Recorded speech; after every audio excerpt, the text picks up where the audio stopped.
Howard Carter et la KV-62. Cette exposition aurait pu s'appeler « Le fabuleux destin d'Howard Carter » ou mieux encore, la découverte du tombeau de Toutankhamon. C'est donc en faisant l'acquisition de l'ouvrage d'Howard Carter en 3 volumes, édition originale en anglais, exposée ici, que l'équipe des Fonds Rares et Précieux a décidé de vous restituer son histoire. Il s'agit d'un récit authentique et un passionnant témoignage de la mise au jour du sarcophage royal. C'est donc un voyage dans la King Valley, KV, la vallée des rois, que nous vous proposons de découvrir. Ce site de l'Égypte antique, à Thèbes, aujourd'hui Luxor, c'est ici que nous trouvons de nombreuses tombes creusées, appelées des hypogées. Le numéro 62 est attribué à la tombe de Toutankhamon. Pour nous situer dans le temps, Toutankhamon est un pharaon égyptien né vers 1342 avant notre ère, appartenant à la 18e dynastie. Fils d'Akhénaton et de la sœur de ce dernier, la Younger Lady, il régna moins de 10 ans. Sa mort précoce à 19 ans reste à ce jour un mystère.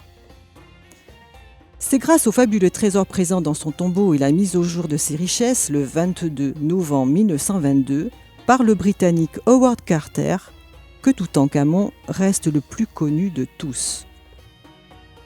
Parlons d'Howard Carter. Il est né à Londres en 1874. C'est un dessinateur de talent, artiste peintre comme son père, peu fortuné mais estimé, lequel l'amène à rencontrer un égyptologue, Percy Newberry.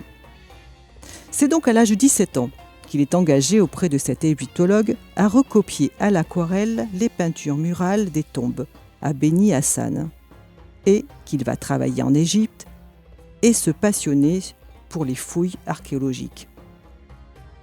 Après des années chaotiques sous la direction de Flinders Petrie, il se retrouve à Thèbes pendant 6 ans à recopier les scènes du somptueux temple funéraire de Hatchepsout, femme pharaon de la 18e dynastie.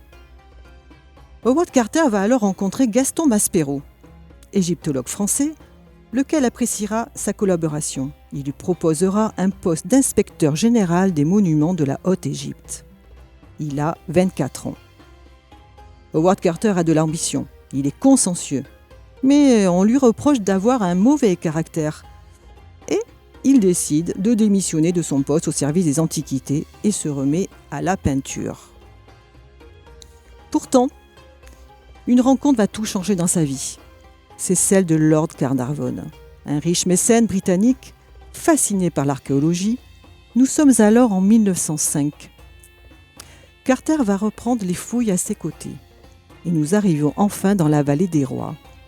Et c'est en reprenant la concession de Theodore Monro Davis, qui pensait avoir tout découvert dans cette vallée, que l'équipe de Carter exhume alors des sceaux et des fragments de jarres au nom de Toutankhamon. Pour Carter, pas de doute. Il est convaincu que la tombe de Toutankhamon est ici.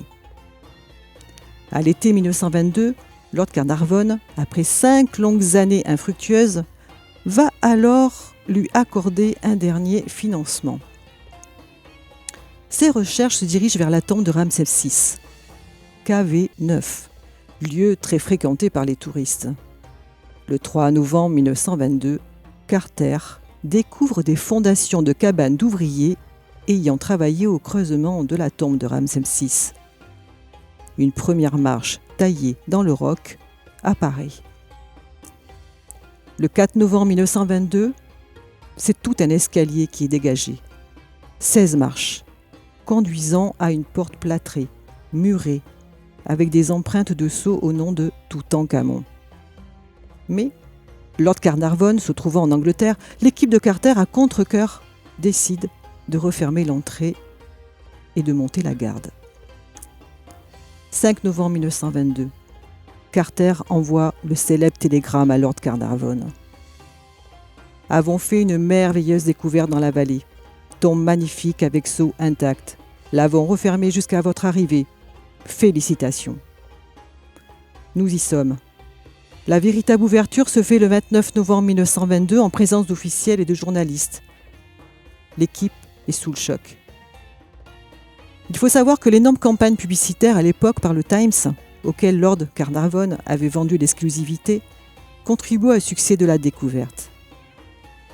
Au sein des fonds patrimoniaux, nous avons retrouvé un article du Petit Marseillais, exposé dans une de nos vitrines.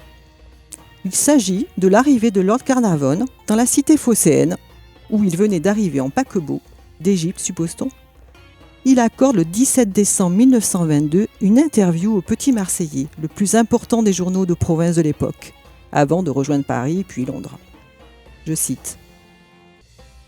« C'est exactement le 5 novembre dernier, dit-il alors, dans la direction où se trouve le tombeau de Ramsès VI, qu'apparurent les premières marches d'un escalier qui donnèrent la précieuse indication de ce qui devait être révélé plus tard, c'est-à-dire le lieu de sépulture d'un roi égyptien, mort vers 1350 avant notre ère. » Et l'article de poursuivre, « Lord Carnarvon et M. Carter pensent que le tombeau où repose le corps de ce souverain existe dans une troisième chambre, contiguë à la première.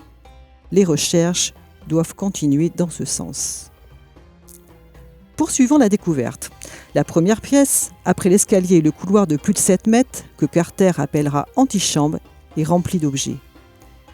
Des bouquets de fleurs, un trône de raie, des grands lits en forme d'animaux, des chars démontés, des vases en albâtre. Nous savons que tous ces objets domestiques, en partie, étaient destinés à accompagner le pharaon dans son voyage vers l'au-delà. Citons Howard Carter.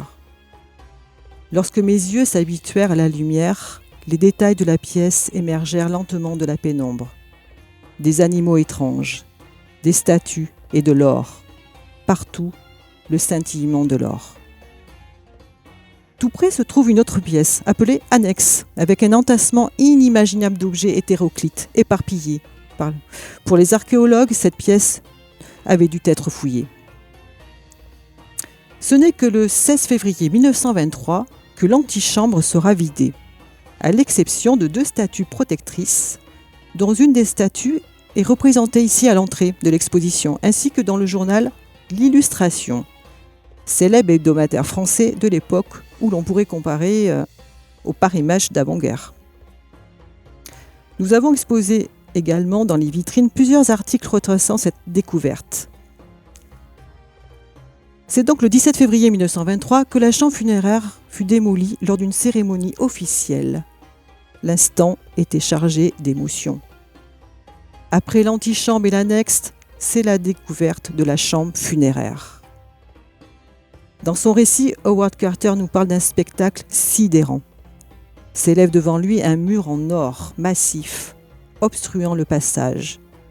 C'est une des chapelles dorées où reposent les rois.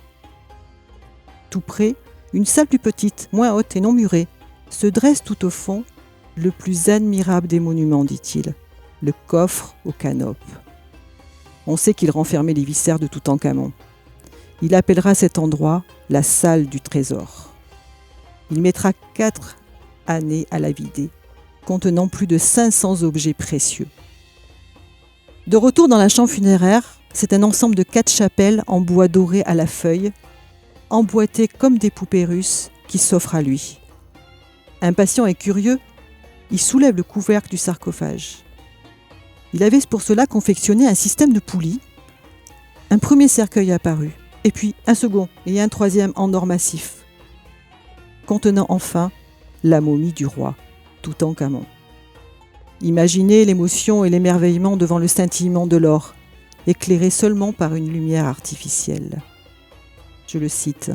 « Sur les teintes sombres et noirâtres, dues aux angans, se détachait, étincelant de magnificence, le masque d'or, poli à l'effigie du roi, lui recouvrant la tête et les épaules. » Nous sommes en 1925, le célèbre masque funéraire, avec ses 10 kilos d'or, incrustés de lapis lazuli, de pierres précieuses et de pattes de verre, et scintillant de beauté.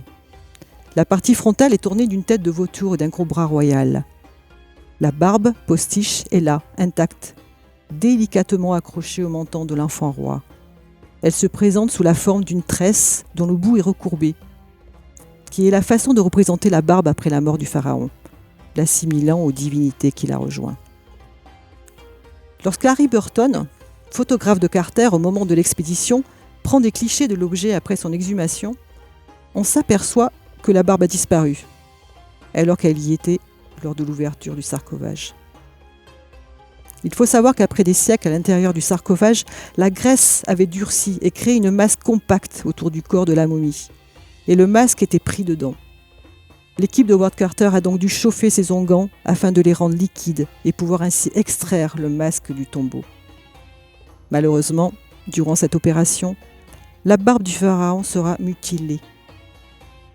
Autre détail, les oreilles du masque sont représentées trouées, ce qui conduit les archéologues à penser que ce masque ne lui était pas originellement destiné, mais devait couvrir le visage d'une femme.